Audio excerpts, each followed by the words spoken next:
consiste en entender que de dos ideas el ser humano puede tomarlas y sacar un poquito de cada una y armar una nueva idea, ¿verdad? A mi juicio, eso es el silogismo aristotélico y luego existen una serie de normas para seguir la lógica tradicional, digamos, pero es eso. Si yo, por ejemplo, tomo frutillas y tomo agua, o sea, pongo frutillas y tomo agua, probablemente pueda sacar jugo de frutilla, ¿verdad? Y si el jugo de frutilla lo mezclo con algo más, puedo tener otra cosa. Y entonces así nosotros pensamos. En ese sentido, todos, todo el tiempo utilizamos silogismos. Todo el tiempo. No fue algo que inventara Aristóteles. Yo creo que Aristóteles describió algo que más o menos veía. Y entonces esto se relaciona con todo un rollo que hay en pedagogía que tiene que ver con el pensamiento visible. Eh, Basta que a cualquier persona yo le haga una pregunta e insista un par de veces con otras preguntas sobre lo mismo para que me dé tres afirmaciones y yo estoy prácticamente seguro de que puede relacionarlas y sacar conclusiones entre ellas de manera natural, digamos.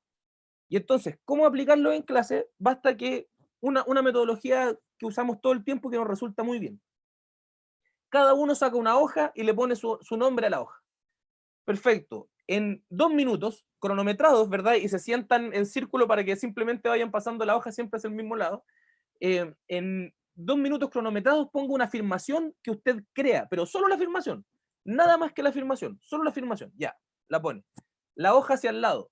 Ya, ahora usted que recibió una afirmación que no es la suya, póngase en el lugar de su compañero o de su compañera y elabore una premisa que pruebe esa afirmación, que usted diga, esta afirmación es cierta porque esta premisa es cierta, porque esta otra afirmación que yo puse es cierta, y ahí hay dos, ¿verdad? Si yo digo, Juan será sancionado, esa es mi conclusión, y alguien va y dice, no, porque Juan mató a Pedro, por ejemplo. Se acaba el tiempo, se pasa la hoja para el lado, y el compañero que ya ha pensado en dos ideas distintas le toca una tercera. Y entonces encontrarse ella, darse cuenta de que Juan será sancionado, porque Juan mató a Pedro y entonces se puede dar cuenta fácilmente de que el razonamiento que hay ahí es que todo el que mate, o al parecer en general el que mate, será sancionado. Y entonces ahí entre ellos, separadamente, pensando en temas diversos, de hecho salen después siempre con la cabeza como, a propósito, me muestran que mueven la cabeza como que les da vuelta todo, y entonces ellos ya pensando en tres temas, hicieron ellos solos un silogismo, solo evidenciando cómo pensamos, evidenciando cómo nosotros aplicamos eso. Luego ya, entonces tenemos dos afirmaciones y una conclusión. Pase hacia el lado, busque un respaldo, ingrese a Google. Primero Google general para que haga una búsqueda exploratoria y dígame quién puede respaldar eso. Después, siguiente turno, pase la hoja hacia el lado. Ahí llevamos recién como 20 minutos o 15 minutos. Pase la hoja hacia el lado, ingrese a Google Académico ahora y elabore una cita en APA que respalde el argumento de su compañero, que son ya 5 compañeros anteriores, porque pasó 5 veces ese papel. Y entonces, y cada uno le va poniendo el nombre. Y entonces al final del trabajo, después de 6, 7 turnos, se devuelve al primer compañero que elaboró la primera afirmación de la cual estaba completamente convencido y revisa 7 intervenciones dentro de su mismo argumento.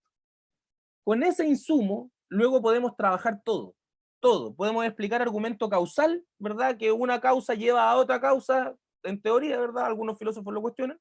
Y entonces decirle ya, ¿dónde está ahí el argumento causal? ¿O dónde hay un argumento por autoridad ahí? ¿O dónde hay un argumento dialéctico? ¿O dónde, lo que sea, dónde hay un argumento por analogía? ¿Verdad? Y entonces, por ejemplo, si eso luego, o si el mismo trabajo lo hacemos, ya esto un poco más derrochador de recursos naturales, pero si esto lo hacemos composite, con cuadritos composite, después se pueden poner en una pizarra y ordenar los posit hacia arriba o hacia abajo, separar argumentos, juntar argumentos, separar los que tienen relación, los que no tienen relación, clasificar argumentos, etc. De ahí sale todo. Y entonces yo, sobre un tema que a mí me importaba y sobre muchos temas que a mis compañeros les importaban, que son mis pares, desarrollé esta idea argumentativa y luego me di cuenta qué fue lo que hice. Bien, siguiente clase podremos describir qué fue cada una de las partes que hicimos y por qué creemos que nos resulta o no. Después, al final, ya cuando sabemos argumentar y sabemos requisitos básicos de argumentaciones, páselo hacia el lado y con su compañero lo refute, que diga que no, que es mentira. Y que luego pasa de nuevo hacia el lado y el otro argumento refuta la refutación, de tal forma que reconstruye el argumento, lo defiende. Lo defiende al de allá, que no tenía nada que ver con él, nunca estuvo de acuerdo con su idea, pero está obligado a defenderlo porque está obligado a aplicar una estructura lógica, ¿verdad? O una estructura argumentativa. Y entonces, con esas metodologías, lo mismo se puede hacer, por ejemplo, en un mapa mental, si es que tenemos una pizarra interactiva, o lo mismo se puede hacer por internet, por ejemplo, sacando 10 premisas de Instagram del muro de los estudiantes, 10 premisas. Perfecto. Tome esas 10 premisas, mézclelas y dígame qué argumentos saca. Si hay argumentos analógicos, si hay argumentos causales, etcétera, etcétera. Y cuando ya conozco esa estructura la puedo aplicar a todo, a biología, a historia, a todo. A lenguaje, lenguaje es puro simbolismo, pura argumentación a mi juicio.